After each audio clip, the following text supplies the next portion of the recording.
नमस्कार मंडळी, मी दीपाली तुमचं स्वागत करत आहे माझ्या किचनमध्ये. तर मी आज बनवणार आहे पालक भजी. हे बघा किती छान कुरकुरीत अशी क्रिस्पी पालक भजी तयार झालेले आहेत. चला तर मग सुरुवात करूया. त्याच्यासाठी इथं अर्धी वाटी बेसन घेतलेलं आहे. त्याच्यामध्ये पाऊण वाटी तांदळाचं पीठ ॲड केलेलं आहे. चवीप्रमाणे मीठ ॲड करायचं आहे. 1 चम्मच लाल तिखट ॲड केलेलं आहे. अर्धा चम्मच हळद ॲड केलेली आहे.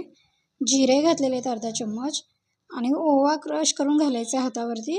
ओवा घातलेला आहे आणि पाणी घालून व्यवस्थित मिक्स करून घ्यायचं आहे. अजिबात गाठी वगैरे काय झालेले नाही पाहिजेत.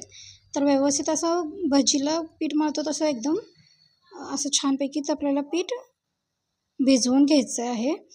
आणि हे पालकाचे पाणी अख्खेच घेतलेले आहेत मी, ते स्वच्छ धुवून घेतलेले आहेत.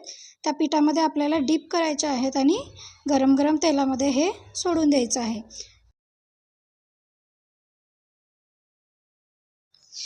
तेलामध्ये सोडून घेतल्यानंतर 1-2 मिनटं त्याला तसंच हे करायचं आहे आणि मग पलटून घेऊन व्यवस्थित त्याला तळून घ्यायचं आहे. खरपूस कलर येऊपर्यंत आपल्याला ह्याला छान असे भाजून घ्यायचं आहे आणि हे पालक भजी आपले तयार आहे. Thank you for watching.